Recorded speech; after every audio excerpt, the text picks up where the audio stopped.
Now back to Inside West Virginia Politics with Mark Curtis. And welcome back this weekend to Inside West Virginia Politics. Well, we've heard from the incumbent, Republican Attorney General Patrick Morrisey. Let's hear from his opponent. Let me introduce Democrat Sam Brown Petsonk. He narrowly won the primary over Delegate Isaac Sponaugle by 145 votes. Congratulations. Well, thank you, Mark. And just to be clear, he's not going to contest this. He's already called you to concede. But boy, what a close race. That's right. He called me, and I appreciate that. I think it's the right decision for the state and for all of us, but I'm sure it wasn't easy, and I have a lot of respect for it. All right, let's talk about the November general election. You're taking on Patrick Morrisey. There's a number of issues the two of you disagree on. You have been critical of the drug settlements over the opioid crisis that he's made with some of the biggest drug manufacturers in the country. What problem do you have with his settlements?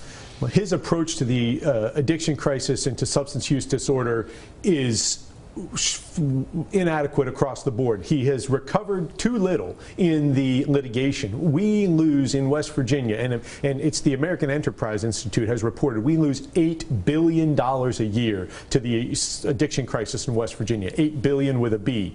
And we've seen pennies on the dollar coming in through the settlements under Patrick Morrisey. So first and foremost, we need to be more aggressive with litigation against the responsible companies, and that's not just picking on one or two companies. There's a broad group that has contributed to this problem.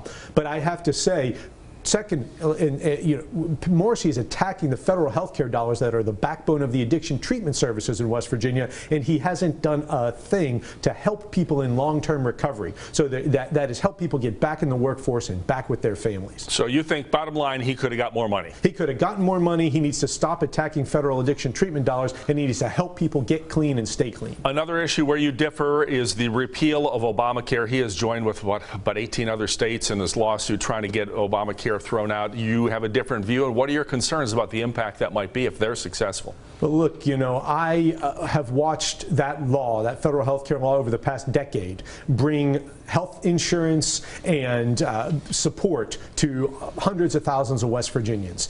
In my law practice, I watch coal miners benefit from the federal black lung reforms that were contained in that law, which Morrisey is attacking. So we need to protect the health care services that our people rely on in West Virginia, and Morrisey's doing just the opposite. He's attacking. You're talking hundreds of thousands of West Virginians who could lose health care. All right, you mentioned your law practice, and one of the most prominent things you've been in the news for, not the campaign, but the black jewel miners you represent. A lot of them didn't get paid, still haven't got paid. Where does that litigation stand, and have you been successful helping those miners? So we believe that we have an agreement. I think it's on the record publicly in the case. Unfortunately, the bankruptcy court takes a while. They've got to figure out where the money lies within all of the assets of Black Jewel. So the court and the lawyers in that case are all going after the money. We think that we will be able to recover for those miners in the end. Unfortunately, we're still fighting. We had a big Supreme Court ruling regarding the Atlantic Coast Pipeline. Patrick Morrisey joined with at least a dozen other states in fighting that, getting the Court of Appeals decision to stop the construction of the pipeline overturned. The U.S. Supreme Court agreed. The pipeline construction can resume. Where do you stand on that?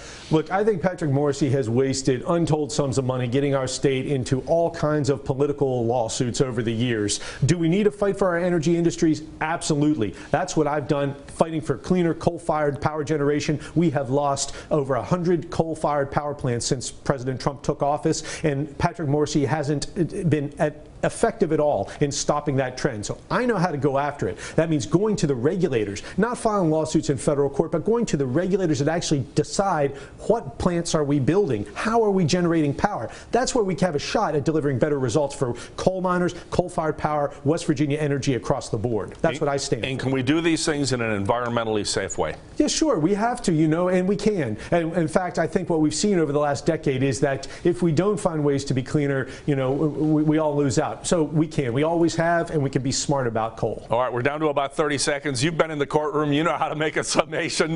Pitch your website and go. Why should they vote for Sam Brown Petsonk? Well, look, Mark, I'm a ninth-generation West Virginian. I've fought for coal miners my whole life. I worked for Senator Robert C. Byrd. I learned a lot from Senator Byrd. I believe we need good, sensible leadership, fighting for our coal miners, fighting for our people in West Virginia. Morrisey's let us down every step of the way. So I hope you, Sam for WV.com, samforwv.com. Follow me, and I hope that I can earn everyone's support. All right, Sam Brown Petsonk, congratulations on your very close victory. Nonetheless, we're going to have you back in the fall as we get closer to the November election. Thanks for being here. Thank you, Mark. All right, we have a real special treat for you here on Inside West Virginia Politics. We'll have that when we come back.